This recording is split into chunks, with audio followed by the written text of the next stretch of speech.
So here we have from Zing, the X-Men Professor Xavier in his wheelchair. So that's the hover chair. It's one of the 80 years packs. If we can swing that around on the back, you can see him there in the chair. You can also see the other set, Deadpool, which I did also pick up. And there's some of the effects. You've got that psychic effect coming out of his head, which looks like he's been hit by a water balloon, maybe, if your mind's not in the gutter. And then there's also the effect for underneath the wheelchair to make it hover above the ground. So there's some artwork on the side there of Professor X. On both sides the same thing. So this was $80 Australian. So let's open it up and have a look at it. Okay, so here we have, out of the box, we have the hover chair and Charles Xavier. Unfortunately he can't stand up, but the hover chair is pretty impressive. It is quite large. It's got that blast effect in the bottom. It also has like a, if you can see inside, there's like a leathery sort of chair effect there, which is all snapped together.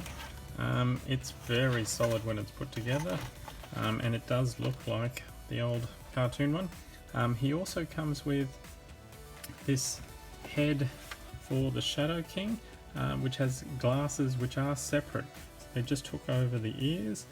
So that focuses there.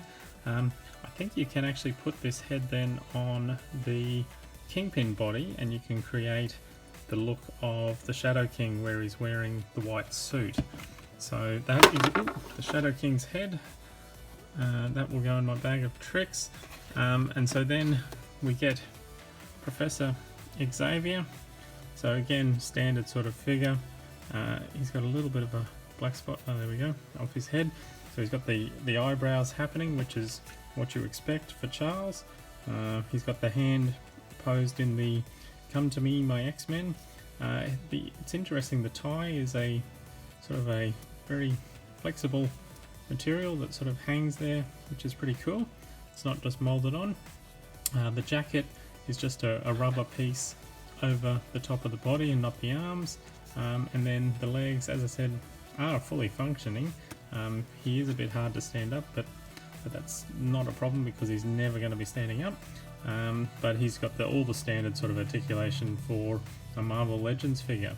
And then he comes with two other accessories, and that is the Cerebro helmet, which has that effect on the back, which you can actually take off, so you can just have it as the helmet, or you can have it the helmet with the psychic waves coming out of it. And he comes with a little piece to go over his knees, a little throw rug when he is in the wheelchair. So let's try putting him in the wheelchair and see how he looks.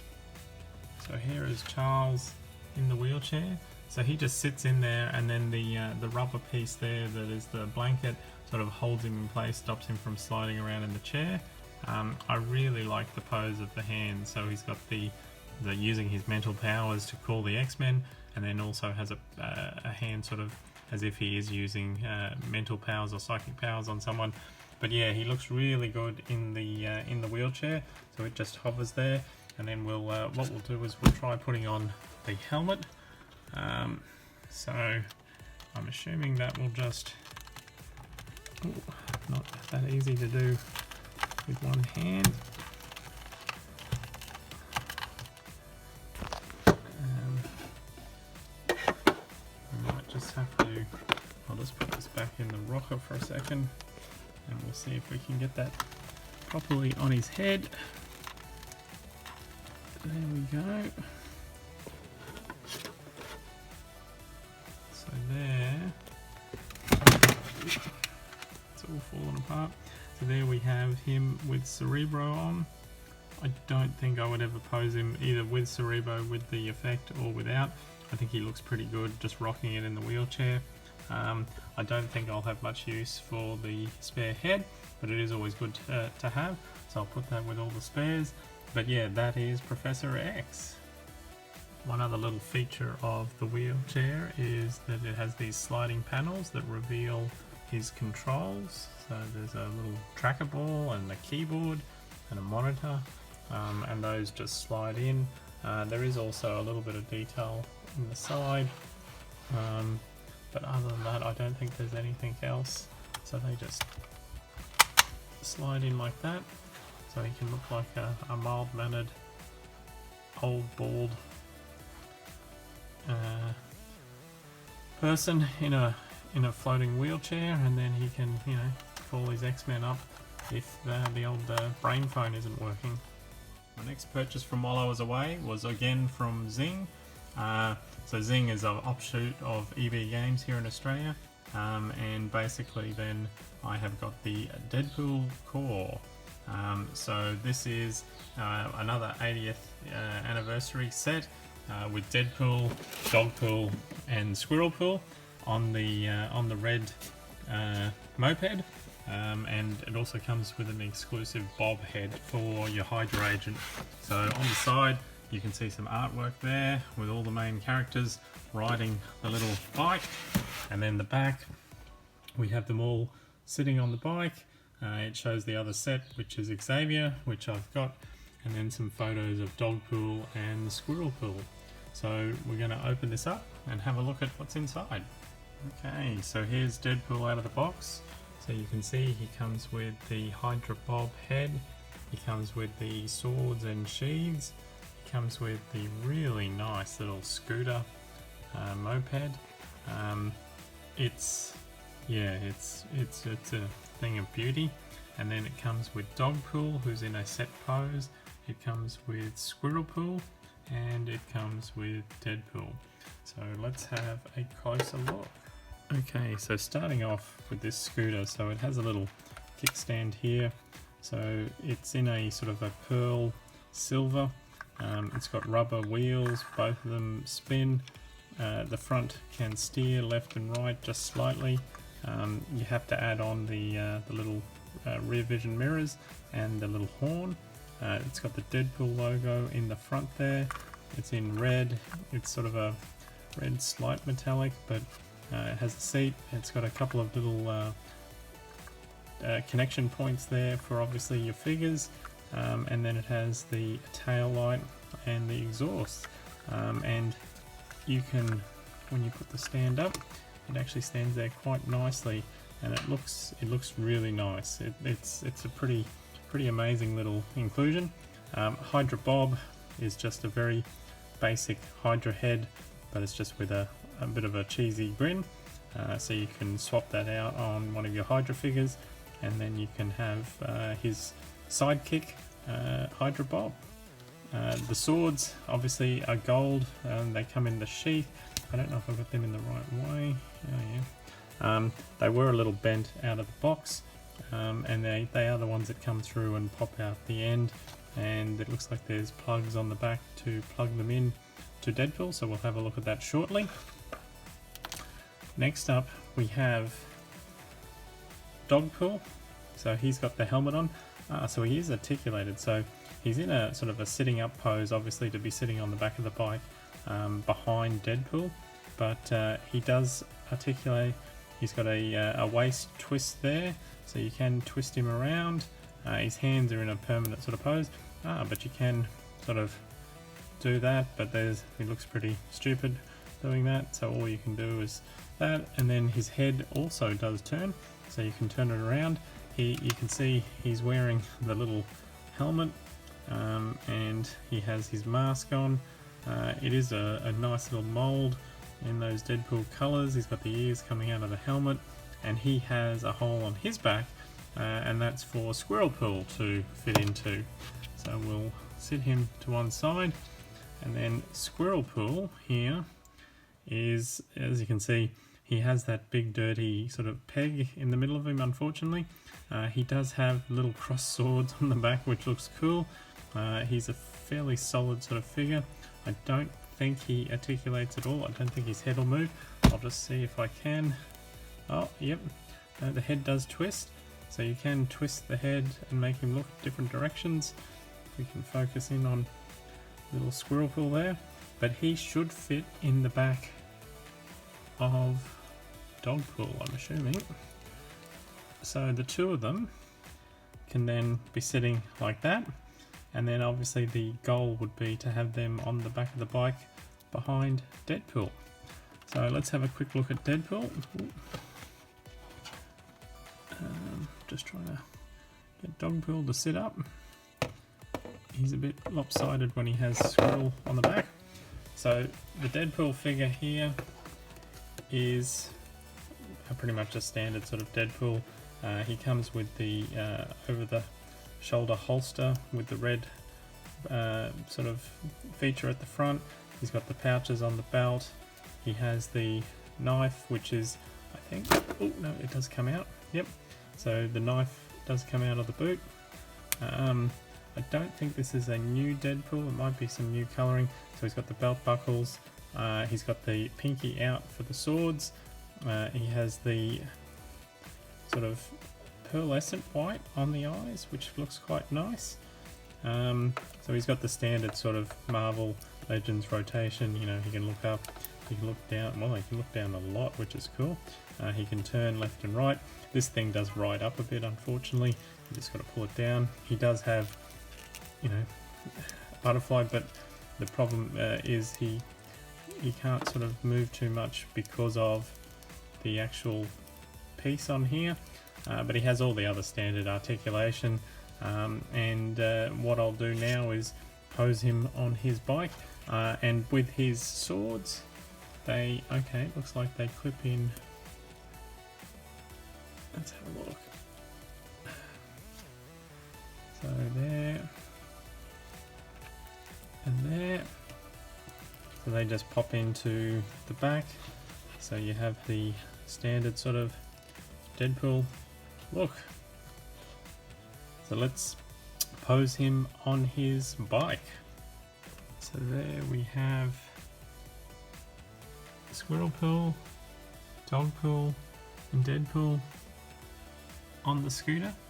Now that was an effort. You can, because of the double jointed knees, you can eventually get them in place.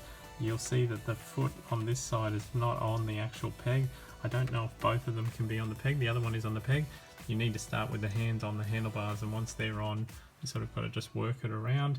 You do notice that Deadpool does sit up a little bit off the bike. I don't know if you can get him down actually onto it, but Dogpool and Squirrelpool look great on the back there. And I think it's a really good thing for posing. So I do like that, and overall, yeah, it feels solid, the bike. I don't think you'll come off with those handlebars. You do have to watch the accessories that they don't pop off, but they all appear to be on there and posed quite well, and the backdrop from the container is quite good as well. So there we go, that is Deadpool on a moped.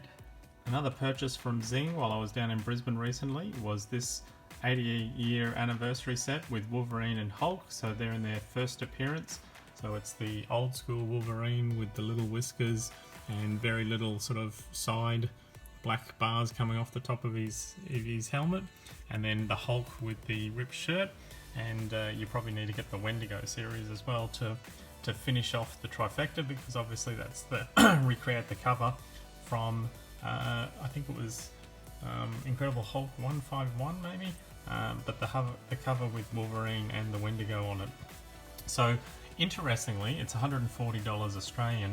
I came into Zing and it was sitting there on the shelf, and I had a look at it and I thought, yep, that's definitely what I'm going to get.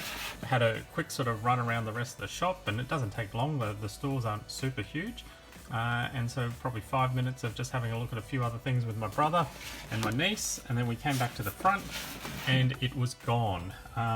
So the only one on the shelf was gone, and then also there was a 80th anniversary Iron Man, Captain America and Thor, and the Thors all seem to have gone as well, so there was only Captain America and Iron Man. And when I spoke to my niece, she said, yeah, a guy came in before, he had a Captain America soft backpack on, older guy with a beard, came in, he picked up that one, this set here, and he picked up a couple of the other sets, and just walked straight out the front door with them.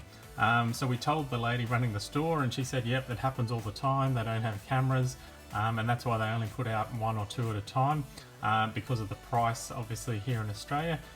someone pinched them. It was amazing. So within the space of about 5 minutes, someone walked away with over $200 worth of Marvel Legends. But anyway, that's the big smoke for you. So let's open this up and have a look at him. Okay, so here they are out of the box. And I've got to say, the Hulk is massive. There is some real heft and weight to him. He comes with a couple of spare hands, so he has the alternate of the same hands. So you can have either 2 closed fists or 2 open hands, or a combination of both. Wolverine comes with 2 closed, non-snicked fists. So they have the little markings on the back there, but no actual claws. And then he also comes with the claws in. For the most part, the claws are pretty good. There is one that's slightly bent over, and then he's in his traditional costume. So he's got the smaller sort of ears and the painted on whiskers, and the height difference is remarkable, but that's accurate.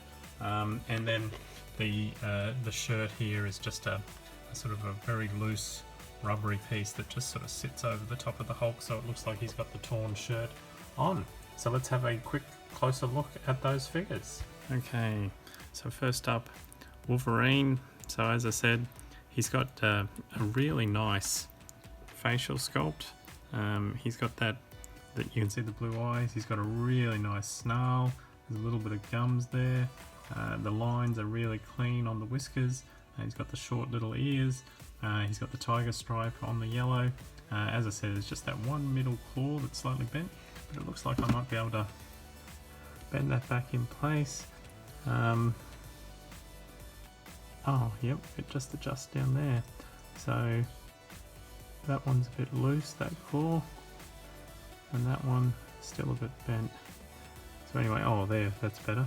So they're probably splayed a little bit too far, but yeah. So he's got all the standard, the belt is free floating, and it's actually got some nice little work on it, including little, just a bit of texture there on it.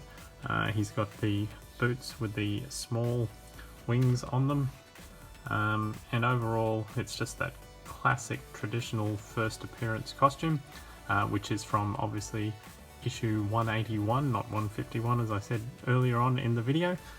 So yeah, so Wolverine looks really good. He has all the standard sort of Marvel Legends articulation, and then he has those 2 fists with the closed fists ready to snick if needs be. But the piece de la resistance is the Hulk, and he is incredible. And I was just trying to think of the adjective that is used by the Hulk most often, so I think Incredible Hulk. The face sculpt looks amazing.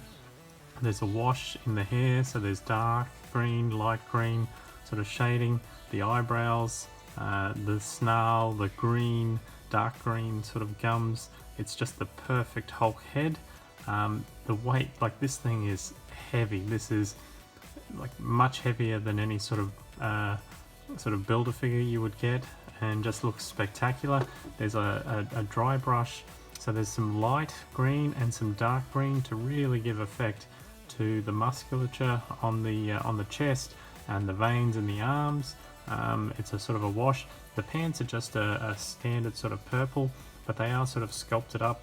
You'll see on the leg there, so that they're sort of hanging over in torn shreds. And speaking of torn, the shirt, which sort of sits around the back, can just be removed.